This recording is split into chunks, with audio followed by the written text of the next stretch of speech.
Kita langsung ke Bang Effendi Ghazali. Tadi Bang Arya, Bu Irma juga mengatakan tidak ada sebenarnya aturan yang dilanggar, Bang Egy. Tidak ada aturan yang dilanggar, bahkan ya secara kompetensi dilihat dong latar belakangnya. Kalau memang mampu ya sudah ditempatkan. Tidak ada salahnya dengan circle pemerintah dekat. Ya, kan? saya mau mulai dengan 3 posisi dulu agak penting nih. Posisi yang pertama, saya orang yang selalu bahagia melihat orang lain bahagia.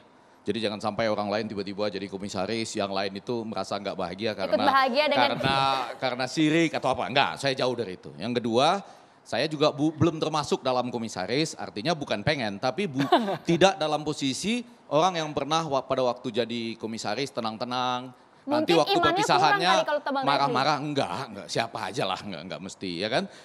Sebab dari perpisahan juga perlu dibahas, tapi kemudian pada waktu komisaris tenang-tenang, bahagia, begitu berpisah baru kesel-kesel misalnya. Saya kebetulan juga enggak termasuk yang itu. Yang ketiga, saya juga tidak termasuk orang yang nanti di diskusi gini bilang, oh kalau bapak dan ibu kompeten lah. Tapi yang di luar sana mungkin banyak yang nggak kompeten. Enggak, kalau nggak kompeten kita bilang nggak kompeten. Kalau kompeten kita bilang kompeten. Jadi gitu standing point Bang Effendi Ghazali gimana? Nah, standing point saya mau mengatakan begini. Tadi kan sesudah Abdi rame-rame lalu siapa lagi begitu. Saya mau mengatakan begini nih, sesuatu yang terbalik dari bapak dan ibu. Dengan adanya hal-hal yang seperti ini, saya jadi melihat bahwa orang-orang yang jadi komisaris di BUMN itu enggak luar biasa betul gitu loh. Baik dari kenapa mereka terpilih sampai kontribusinya bagi bangsa jadi enggak luar biasa betul. Maksudnya gitu. kontribusi buat bangsa enggak ada gitu? Maksudnya. Bukan enggak ada, menjadi tidak luar biasa. Nah, saya berbahagia bahwa malam ini Bang Arya mengatakan sekarang ada key performance indicator. Betul ya? Dimulai dari ya, ini sedikit saya kasih waktu, sedikit aja karena ini menjadi penting.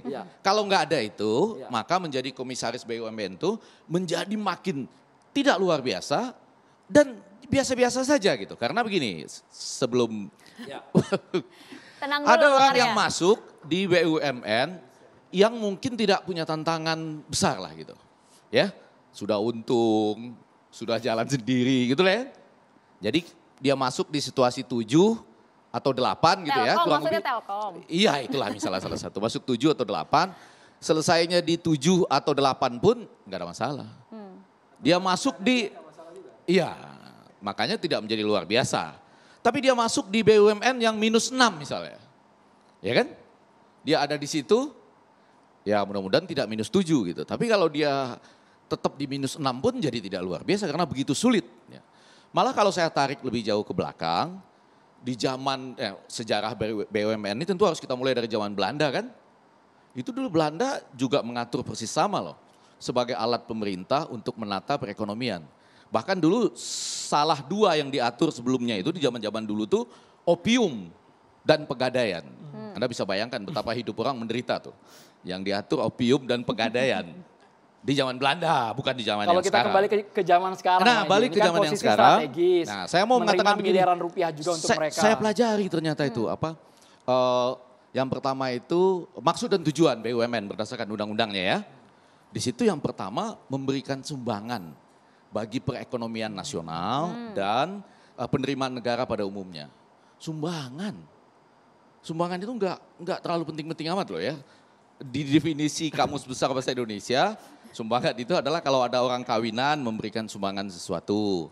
Atau memberikan sumbangan energi, tenaga, dan pikiran misalnya.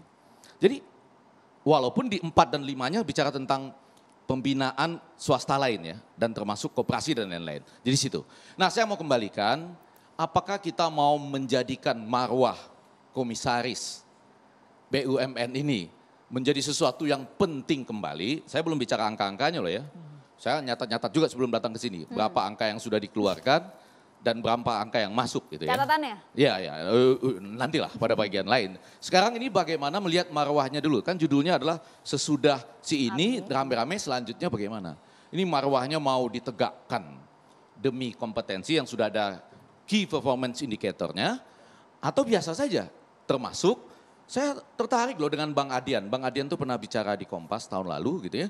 Dia mengatakan bahwa pada tahun 2019 dari istana itu pernah meminta daftar dari mereka-mereka yang merupakan aktivis 1998 yang bisa membantu di BUMN. Lalu dia berandai-andai kalau ada 1.000 perusahaan dengan 6 komisaris, maka akan ada 6.000 posisi katanya. kalau 10% saja berasal dari para aktivis atau dari partai politik. Dia mengatakan itu kalau 10% 600 ya, enggak ada masalah katanya, asal diadu.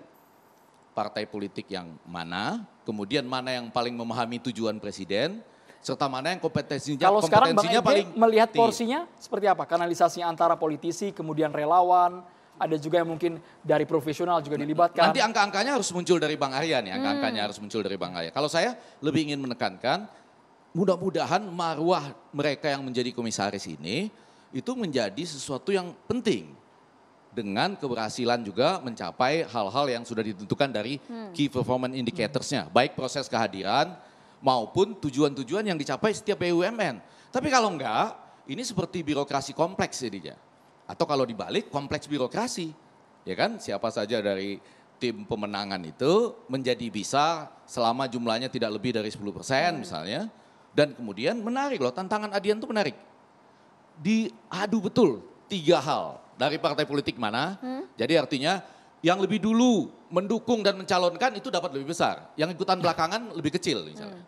Iya kalau mau diadu kan begitu. Yang kedua kompetensinya. Ya kan? Dan yang ketiga mana yang paling memahami jalan pikiran presiden. Presiden tadi. Nah ketiga itu dibikin skornya. Dialah yang masuk dari 600 dari 6.000 misalnya. Baik, kita tanyakan Bang Arya, memang betul begitu cara pemilihannya?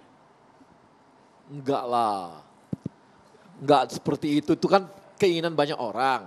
Enggak, tadi Bang Adian yang Ya, mengatakan. kan keinginan Saya banyak. kutip, Ya, kan keinginan banyak orang seperti itu. Bang Adian diminta oleh istana Ya. untuk menyediakan daftar nama. Gini, orang angkatan mengusulkan, 98 gini, aktivis. mengusulkan Ya. itu sah-sah saja, kan gitu ya. Masa kita nggak boleh mengusulkan, kan gitu. Tapi kalau segitu besar nggak nyampe. Apalagi sekarang, hari gini makin kecil. Dari partai pun dicari yang paling kompeten, makin kecil. Relawan juga begitu, makin Jumlahnya kecil. berapa Bang disebutkan saja Datanya Bang ada, Bang? komposisinya? Tapi kecil banget, Enggak berapa.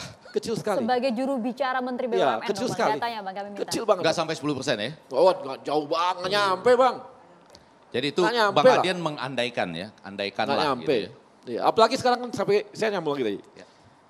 Apalagi sekarang menjawab Bang Refli. Sekarang ini menjadi komisaris, menjadi direksi di BUMN itu beratnya bukan main. Dulu orang kalau berpikir bahwa dia menjadi komisaris, direksi itu 5 tahun bisa tenang hidupnya. Sekarang punya KPI.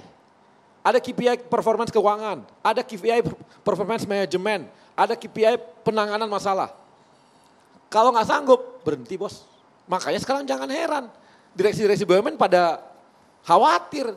Dulu tenang, diangkat dari direktur langsung 5 tahun, meninggal lagi. Kalau nggak tercapai, diganti.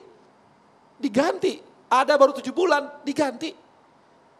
Gitu loh, bukan dalam arti apa, paling dia punya kemampuan, tapi ternyata setelah dia jadi dirut gitu ya, ternyata gagal. Meskipun Dia diganti. imannya kuat. Ya iman, imin dan sebagainya tetap aja lihat KPI-nya. Jadi kalau tadi dikatakan bahwa ada direktur, ada komisaris yang absennya nggak, wah sekarang udah jangan harap deh, pasti kena KPI, nggak bisa. Dan Ya saya, ini supaya agak enak malam ini kan tadi sudah janji saya di 3 posisi itu. Sekarang ini pertanggal berapa itu dimulainya? itu sudah sekitar tahun lalu. Oh tahun lalu. 2020. Berarti, 2020. berarti yang 5 tahun ini nggak kena ini ya? Yang 4 tahun sebelumnya nggak kena? Jadi bukan Wah. karena KPI. Nggak ada. Baru Bukan era sekarang. Bang Tapi Refli ini ya? titik maju, apapun Jadi, alasannya jadi titik sekarang maju. misalnya peningkatan ini ya keuntungan perusahaan sekian persen targetnya. Itu dimasukkan dalam KPI kinerja Salah satu dari indikator KPI. indikator KPI. Kalau nggak tercapai, maka siap-siap. Meskipun komisaris bertempat pada pengawasan bukan operasional. Ya. Komisaris masuk dalam sana, masuk dalam ada komponen mereka yang masuk dalam situ. Bang Arya, Tanya aja semua komisaris. saya tambahin juga Iya. bahwa Langsung aja ke Bu Irma. direksi itu sekarang juga di KPI-nya dibikin oleh komisaris. Iya. Ya, direksi Prof. Itu Apalagi sekarang komite audit sejak gitu ya. 2020 saya masuk, itu sekarang kita sudah diminta membuat KPI-nya Board of Director. Direksi. Itu kita kirim semua ke Jadi ke ada BUMN. permennya. Jadi sekarang semuanya sudah tertata. Ya. Berat, sekarang berat. Sekarang banyak sekali direktur tuh udah. Meskipun Bang Arya yang jadi polemik kan ketika di awal ditunjuk itu kan KPI kan kelihatan ketika dia sudah mulai bekerja ya Bang, Iya. sudah mulai berkontribusi. Namun Oke. di awal saja sudah rame Bang, dikipasin banyak pihak udah rame. Ini kira-kira coba-coba atau gimana nih? 4-5 bulan dicoba, bukan. anggaran sudah dikucurkan. Bukan begitu. kita kan harus lihat bahwa jangan juga remehkanlah orang gitu ya, sederhana. Ada seniman, kita harus meremehkan seniman. Jangan seperti itu. Banyak orang yang dikira nggak punya kemampuan, ternyata punya kemampuan juga. Jangan meremehkan tuh hal-hal yang begitu, jangan. Kita itu nggak paling, apalagi kalau udah kita lihat bahwa dia secara manajemen juga mampu dan sebagainya gitu. Dan saya juga tadi menambahkan sedikit lagi. Mengenai, ada dirjen masuk, habis dirjen keluar. Karena gini, kita harus tahu, BUMN ini dulu berasal dari mana? Berangkat dari perusahaan Kementerian Teknis. Misalnya yang karya-karya, Wijayakarta, itu semua di bawah Kementerian PU. Kemudian misalnya yang tambang dan sebagainya, di bawah Kementerian SDM. Itu adalah semua. Nah sekarang yang jadi komisaris itu akan kita tanya dulu. Kementerian BUMN akan bertanya kepada Kementerian Teknisnya. Siapa yang akan masuk jadi komisaris dari kementerian ini untuk mewakili pemerintah sebagai pemegang saham di BUMN tersebut. Makanya ditunjuk ketika dia selesai dirjen, maka dicopot. Karena dia adalah mewakili Kementerian Teknisnya. Enggak, kalau saya mau kembali ke yang tadi, menarik untuk mengatakan ini kebetulan contohnya Abdi Sleng ya. Abdi Negara Nurdin, sudah sesuai dengan namanya, udah persis lah ya, Abdi Negara gitu ya. Nah, ya bahwa orang multitasking itu saya setuju. Jangan langsung loh orang yang dianggap tidak sesuai dengan S1-nya gitu. Bisa aja orang salah masuk S1 atau sesudah masuk S1 dia S1, menekuni bidang-bidang tertentu yang sama hebatnya dengan itu. Tapi ketika hari-hari ini sedang jalan, boleh nggak Bang Arya menyampaikan kepada kita, kan pasti akan muncul ketika Abdi Negara Nurdin ini diangkat jadi Telkom, akan muncul suara-suara publik di luar itu ya. Nah Bang Arya malam ini hanya mau mengatakan, kita beri dia dulu kesempatan dan kemudian ada ukuran key performance indicators. Kalau persoalan kompetensinya bagaimana? Lebih pada soal konten tadi. Karena begini Bang, ada juga pertanyaan yang masuk yang cukup berkorelasi dengan pertanyaan dari Bang Effendi Ghazali dari @welly_sitorus64. Betul, sah-sah saja bagi-bagi jabatan, tapi akibatnya BUMN nggak maju-maju dong. Banyak hampir pilot karena dijadikan bergaining politik. Terlebih periode awal yang jadi menteri BUMN-nya kan juga tim ses, begitu Bang. Emang kalau menteri BUMN tuh, kalau yang pertama dulu ya, yang menteri apa yang atau sekarang nih? Boleh, yang mana saja? Yang pertama yang dulu kan dulu. mantan menteri. Zaman sebelumnya kan pernah menteri juga. Baru yang sekarang menteri BUMN yang sekarang, masa Anda ragukan dia mengelola perusahaan dan mengerti mengenai korporasi? Apalagi dia punya perusahaan, itu kan kita, dari siapa lagi yang kita tunjuk orang yang gak punya kemampuan dong nanti. Ini adalah orang-orang yang punya kemampuan dan punya, saya itu gak perlu ngomongin lagi deh kalau yang Baik, gitu ya. sekali lagi ini bukan underestimate, bukan meremehkan, ini hanya pertanyaan-pertanyaan publik yang masuk di catatan Jadi demokrasi perlu Bang dilihat Arya. itu. Kami coba sampaikan agar mereka juga Lucu clear aja. menangkapnya. Jadi kita kan harus ini juga tuh. Artinya lihat aja. Dan Yang sekarang saya punya tadi aja lebih konkret, konten-konten ya kan. Ini karena terkait dengan Konten teman digital kita ya, Bang, ya. Abdi Sleng yang mungkin lagi nonton nih ya kan. Saya ikut mendukung karena kreatif sekali, tapi nanti di mana ditempatkan dalam konteks komisaris lalu pengembangan konten-konten. Ini kan yang sedang ditanya Karena gini, sama publik. Ini yang ditanya oleh publik Bang Arya, tapi jangan dijawab dulu ya. Kita jeda terlebih dulu. Banyak iklannya Bang di sini Bang. Nanti kita juga akan melibatkan dari Bang Saididu yang sudah bergabung bersama kami. Bang Saididu. Nah, Bang Saididu sudah akan bergabung bersama kita sesaat lagi. Halo Bang Said, sesaat lagi Bang Said. Selamat malam Bang. Kita ingin dengar bagaimana perspektif dari Bang Said. Sesaat lagi hanya di catatan demokrasi.